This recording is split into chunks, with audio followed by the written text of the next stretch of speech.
Okay, so we're past the attraction phase now. We've put our job advert up. We've supported it with a outcome focused description or scorecard, and we've managed to generate some emails. Some people sending in their CVs, and so now it's kind of like the first interaction, like invite to the interview. As with any online dating, to continue my analogy, the first interaction with the ideal candidate may well be just a simple exchange of emails.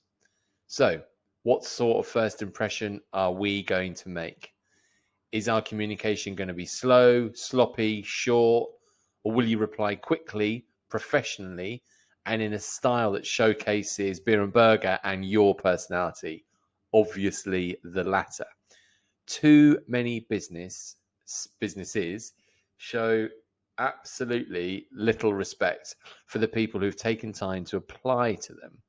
Most don't even get the courtesy of a polite say thanks, but no thanks, let alone feedback about why you didn't feel they were right for the role. A lack of time is always the excuse that's trotted out. But think for a second, what does it say about your values to be willing to leave someone hanging, not knowing whether they're being considered or not? What sort of reputation might you and our business, us, get? It may be a cliche, but you're really not going to get a second chance to make that first impression. And it's really important that you reply quickly. You have a much better chance of getting an interview lined up.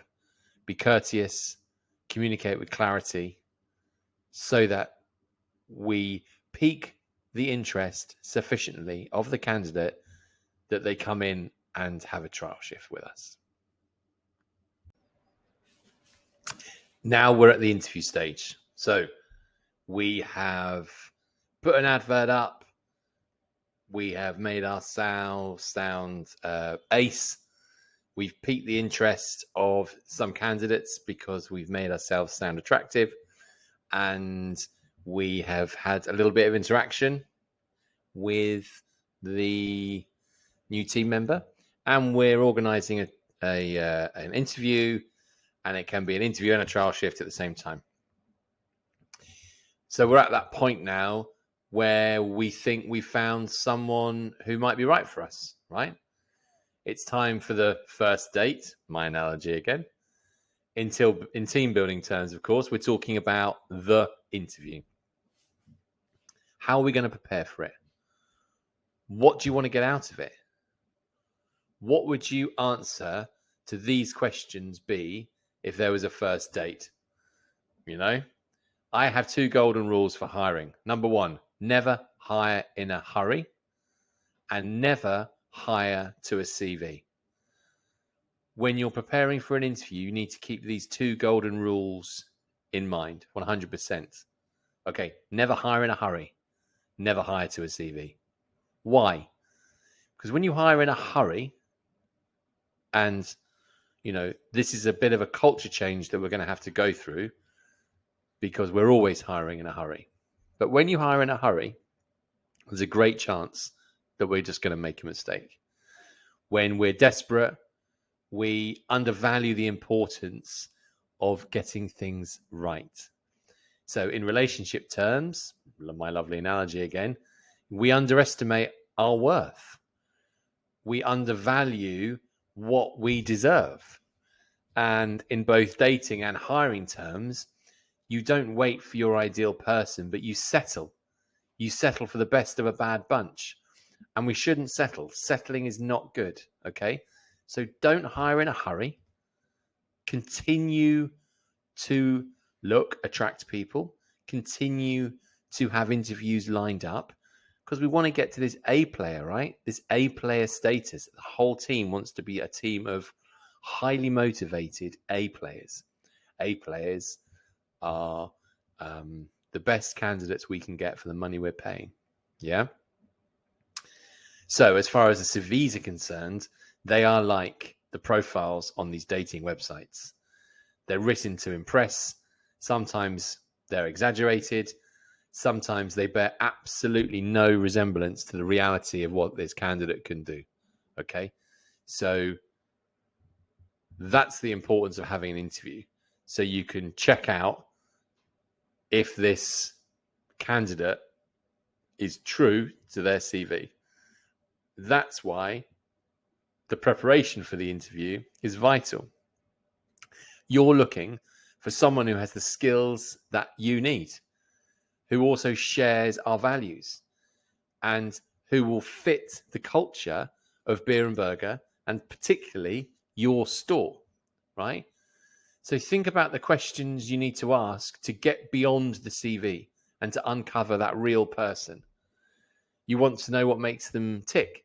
You want to know what they really think is important and how they feel that they think they're going to add value to the team and our business and you. Remember, we're looking for a high-performing team of A players. This is what we must have. First who, then what? Get the right people on the bus, in the right seat, doing the right thing. Right. Really important. So this document that I'm showing here, this insightful interview document, allows you to list some of the skills that you feel are required before the interview to be prepared. And it allows you to tick off where you think they've answered that. And then in the right-hand side, there's your gut feel questions that you should be writing, ticking yes or no. And then the values match. You've got those dials at the bottom. You want to ask probing, open questions to get some additional feeling and data to get behind the CV, or if they're very young, very new, to try and eke out a little bit more information.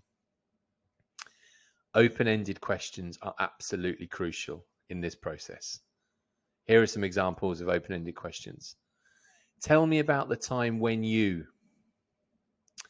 Give me an example of when you last had to deal with an angry customer. How do you view ... It says here on your CV that you achieved X. Tell me how you did that. What are you most proud of? What are you least proud of? What's the most important thing you're working on as a team at the moment, or have worked on within a team in the past? Number one rule: hire to our values. Talk about our values and probe and ask open questions around their values. Hire to our values, not to a CV. We will then have a much better chance of making sure we have the right team member first time. So always remember, print off this document, which is on Dropbox, before your interview.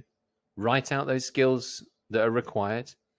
You can write that out from the outcome-focused job description, or from what you're looking for to build your team, to make your team more whole, fill in some gaps maybe.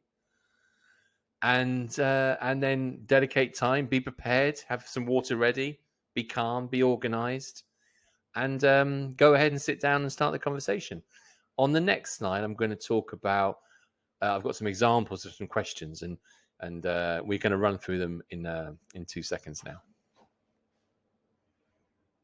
So this document, available on Dropbox in the People folder, is the insightful interview questions. So this is there. We've created this to help you probe and ask open questions, trying to find the skills that you need to fill your team. We suggest that you can choose 3 questions from each section so that you know you're hiring a future beer hero.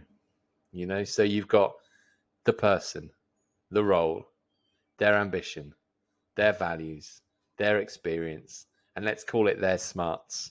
And you have a whole range there of open questions that are designed to draw out good or bad examples of when they have or haven't been able to demonstrate what we're looking for in the role. So use this as a reference. You can print it off before your interview, or use it as a reference before. You can write it down on the previous form that we were just looking at. And it will help you get more rich information out of the process.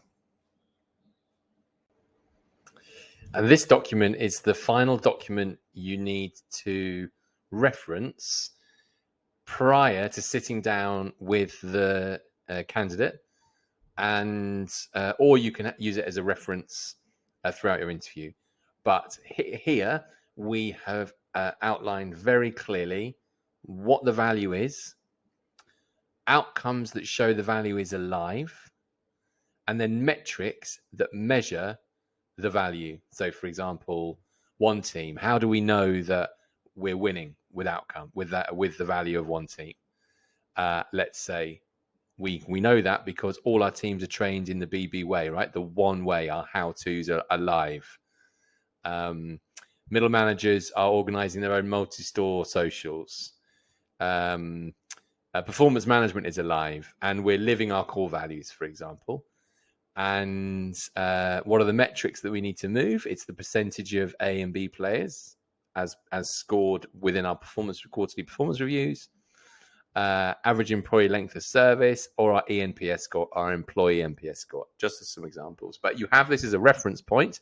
Again, it's there for you to probe around in the interview, answer questions in the interview, and be very clear about the importance of values once they get into the team and are in the Beer and Burger team altogether.